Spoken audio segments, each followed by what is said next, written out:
Greetings,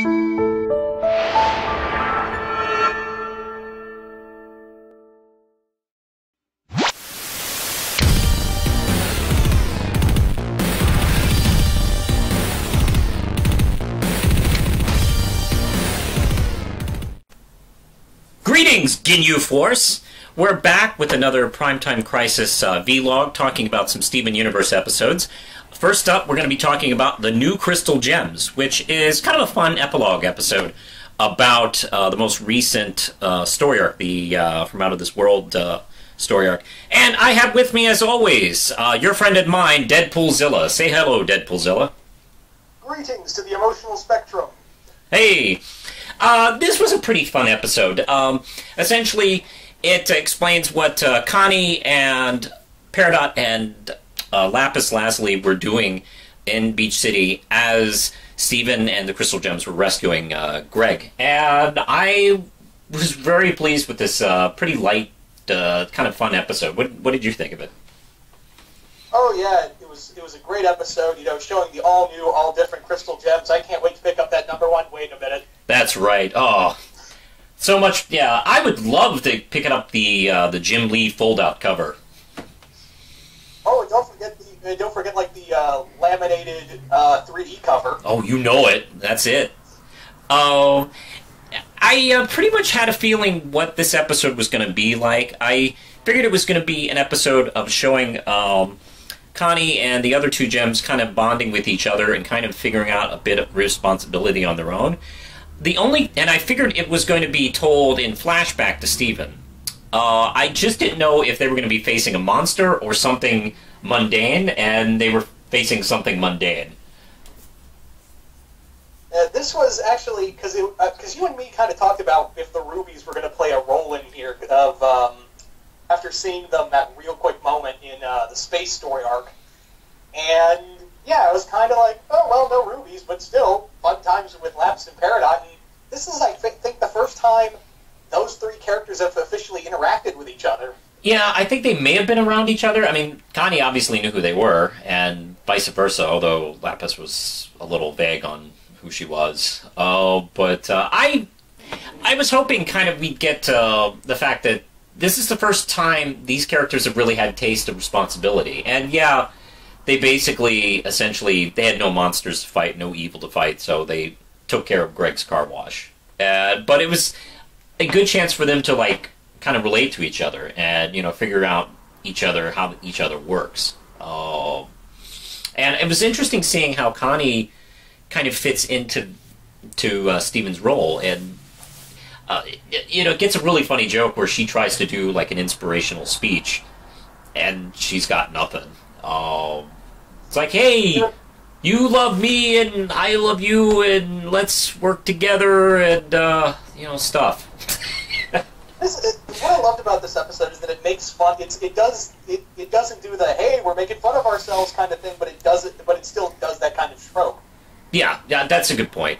The show makes fun of itself in a really subtle, smart way. You know, it doesn't go out of its way.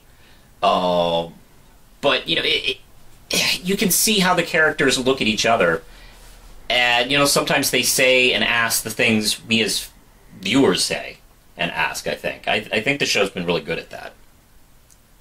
Yeah. The other thing is that we didn't. This is another thing we kind of theorized and it didn't happen. Was a little more backstory on Lapis and the whole thing we learned that that Lapises are terraformers.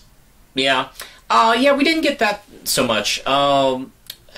We also didn't get you mentioned not getting the rubies. I personally didn't expect to see the rubies.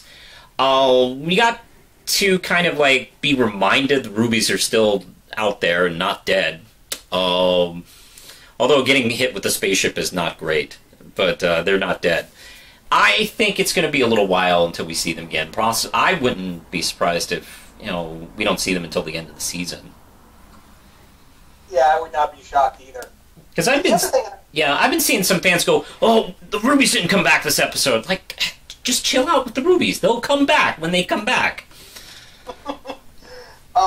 Another thing I wanted to bring up was how Connie kind of was just basically like, "Oh, hey, Steven, I'm sorry, you know, sorry about your dad," and she wasn't angry about it. And people were like, "Oh, what if Connie's, you know, angry about Steven just up and leaving her like that. And I'm like, no, this isn't CW. Yeah, the show has proven itself to be vastly more superior about relationships than any CW show you can imagine. Which is hilarious, because some of these are kids, and they're more mature than some of the CW characters. Yeah, I mean, priorities. Like, hey, his dad's been kidnapped. You know, it's not the time to go, whoa, me.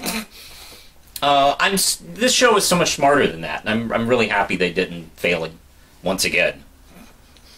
Yeah. We also get to see more that Peridot's getting stronger, apparently. Yeah, this is the most powerful I've seen her use her magnetic powers, actually.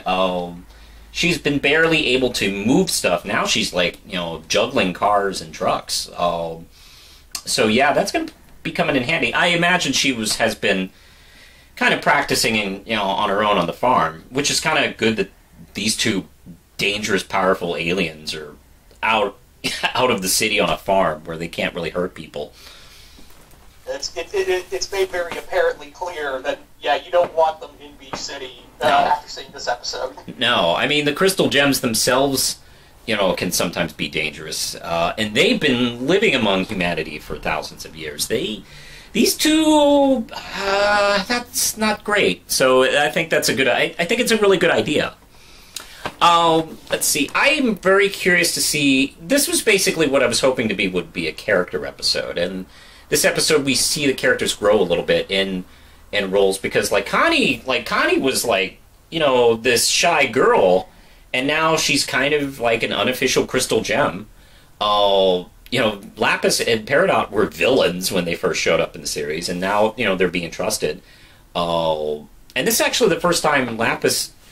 I was thinking about this the other day. This is the first time Lapis has really been part of the crystal gems, or at least counted herself among them. This is the first time, because she's just been kind of living there, slumming it out. Yeah. And, yeah, you're right. This is the first time they're officially recognized as crystal gems, because, yeah, Garnet actually trusts them with Earth. I know. Isn't that amazing? They almost destroyed Earth, in their first appearances. So that's kind of, how the show goes. This, how the story's progressed.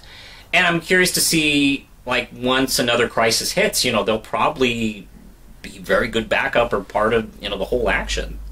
I like the way the show can slowly put together pieces like this. And this one, this piece is a cute, adorable, fun piece. But yeah, this is gonna come back into play later. Yeah. The other thing is we get to see that Peridot is still Peridot, in that she's very narcissistic and neurotic. Yeah. And to see her play off of Leslie and Connie is still hysterical. Yeah, this is the first time we've been seeing Lapis and Peridot play off each other, but seeing them go back and forth with Connie was very funny. Just seeing them get frustrated with each other and figure out how to work together. I don't know. This was a great episode. I could have gone an hour watching them just screw around. Yeah. The other thing I want to mention is how they kind of treat the human race. I mean, yeah, they're supposed to protect them, but it's more like they're treating this like a joke, really. Yeah, they kind of do. That's kind of typical. That's usual par for them. I'm not sure if I have anything else for this episode. What do you think? You have any last thoughts on it? Not really. I was very happy with this episode, despite, we didn't get this or that. Now, that's the thing, is when you think something is going to happen in Steven Universe the next episode, it doesn't happen. And it does a great way of making you hyped for it, though. Yeah, I've learned not to get too excited for something that I think is going to happen, because it's fooled me a few times.